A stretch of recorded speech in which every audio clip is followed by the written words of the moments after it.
Olá novamente, meus amigos internautas, agentes de viagem, profissionais de turismo, turistas.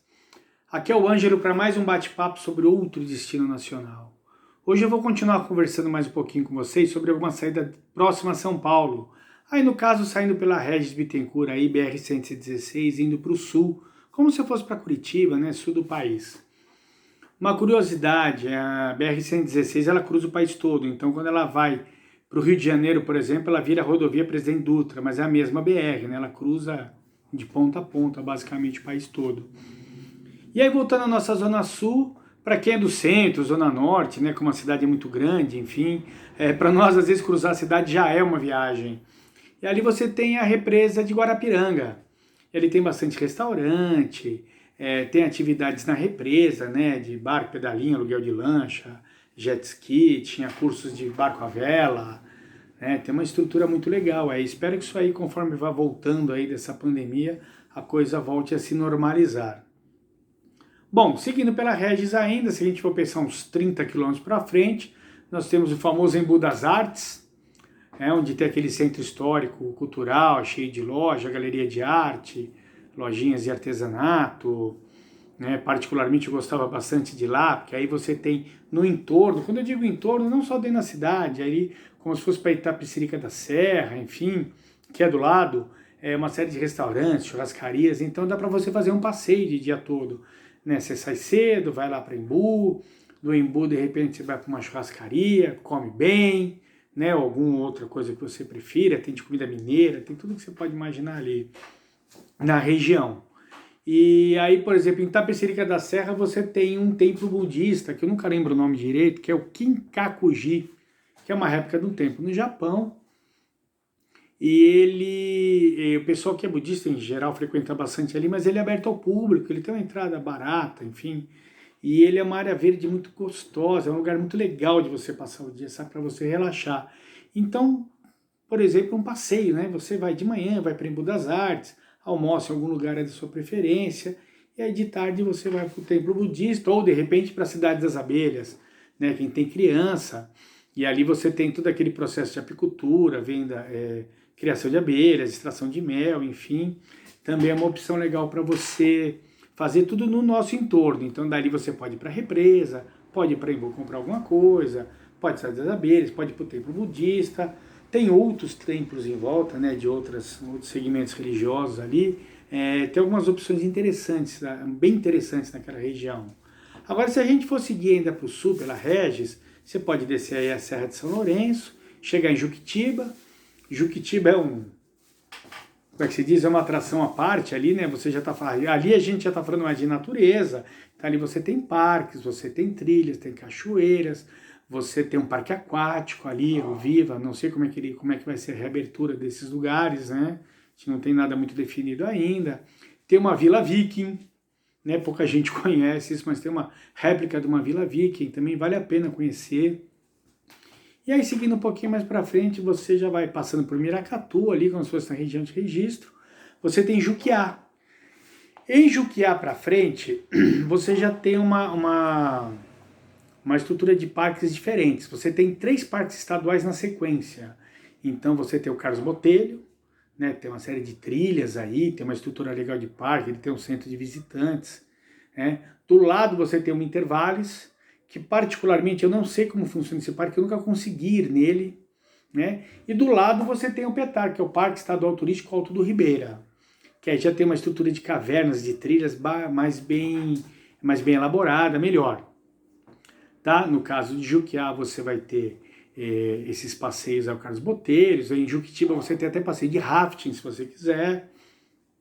E aí para frente você já tem ali Jacupiranga e Eldorado, que entre essas duas cidades você tem a Caverna do Diabo, que é bem famosa, inclusive, que eu acho que para o turista comum, esse cara que não é trilheiro nem nada, é a melhor opção de caverna da região, pela questão de estrutura, de corrimão, de escada, de passarela, né? Você tem sempre alguém te acompanhando. Em matéria de segurança ali eu acho legal.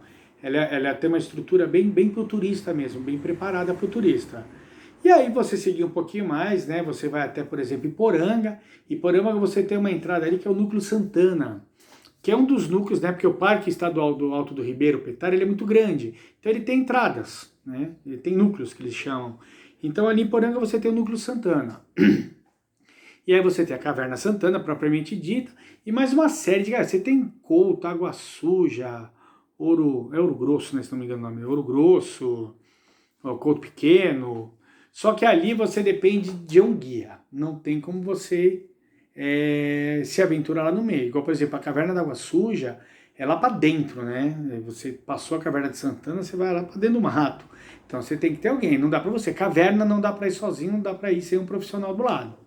É arriscado. A Água Suja, por exemplo, eu falo dela por quê? Porque ali é um rio que corre de dentro para fora da caverna. E se chove, por exemplo, aquela caverna inunda. Tem que tomar cuidado com essas coisas. Então, quem está lá, o profissional, vai saber se pode ir, se não pode, se o tempo está bom, se está tudo dentro dos conformes para você poder passear lá, certo? E aí eu digo, aí dá para você fazer uma excursão, aí você vai falar com o seu agente de viagem, fala, escuta, eu quero ir para lá. Ó, vamos fazer o seguinte, vamos ver como é que está a entrada, se está aberto, se não está, vamos ver se de repente você quer ficar uma hospedagem para passear um pouco por ali. Não, vamos fazer uma excursão, que eu sempre acho ideal para aquela região. Né? Porque de repente você vai dirigindo, você vai ficar caminhando o dia inteiro em caverna, não sei o quê, depois voltar dirigindo, eu acho legal alguém fazer isso para você. E aí você tem um profissional que te leva e te traz, enfim, a gente evita problemas, aborrecimentos que a gente não sai para passear para isso, tá bom? E essa região todinha assim. O caso de Poranga, eu passei um Réveillon lá uma vez, faz muito tempo, que eu trabalhei já no Horto Florestal aqui, né, pela Fundação Florestal, eu era monitor ambiental da região ali, e aí uma vez eu passei um Réveillon em Poranga, eu achei muito interessante, porque eles fazem uma procissão de barcos ali pelo rio, eu nunca tinha visto isso de perto, né, a gente vê pela TV, por filmes, por um monte de coisa, mas você nunca vê ao vivo, e parece uma coisa simplória, singela, mas foi muito bonito. Muito bonito. Eu não sou um cara que me apega muito a detalhes, não sou um cara muito fanático religioso, enfim, mas o movimento, toda a estrutura que eles fazem ali foi muito bonito. Eu achei muito legal. Foi um Réveillon muito diferente que eu passei. E aí essas cidades oferecem essas coisas. A gente não põe fé na cidade porque é pequena, porque ela não sei aonde, sei lá, mas todas elas têm uma coisinha que, de repente, você não vai ver em nenhum outro lugar do mundo. Quando eu falar de algumas cidades do sul de Minas, a gente vai comentar sobre isso aí também. Mas aí voltando aqui para a nossa Regis Bittencourt, eu estou falando isso pelo interior, como se você fosse pela BR, até chegar em Curitiba, por exemplo. Se você vier pelo litoral ali, ou Juquitiba, ou Registro, você descer para o litoral, ali você já tem Iguape, Canané, a Ilha Comprida, né? Ali é para quem quer praia e quer natureza. A estrutura é gostosa ali, ela é boa, mas ela é um pouquinho mais rústica.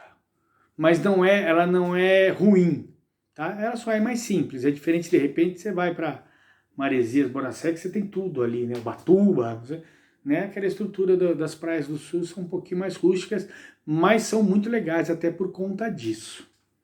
Tá bom, meus queridos? Então hoje foi um bate-papo aí sobre o Regis Bittencourt, região sul, final de semana. A maior parte dos roteiros desse pedaço aí é mais para um dia mesmo, exceto se você for para a praia e dá para passar uns dias a mais, ou pega seu carro, vai para a praia, depois você sobe, vai fazer caverna, vai passear, fazer Cidade das Abelhas, vai ver a Vila Viking, né? Vai comprar coisa em Embu. Então coisas para fazer tem, inclusive dá para fazer um final de semana, ou outro, sempre fazer coisas pequenas, curtas e não muito caras, né?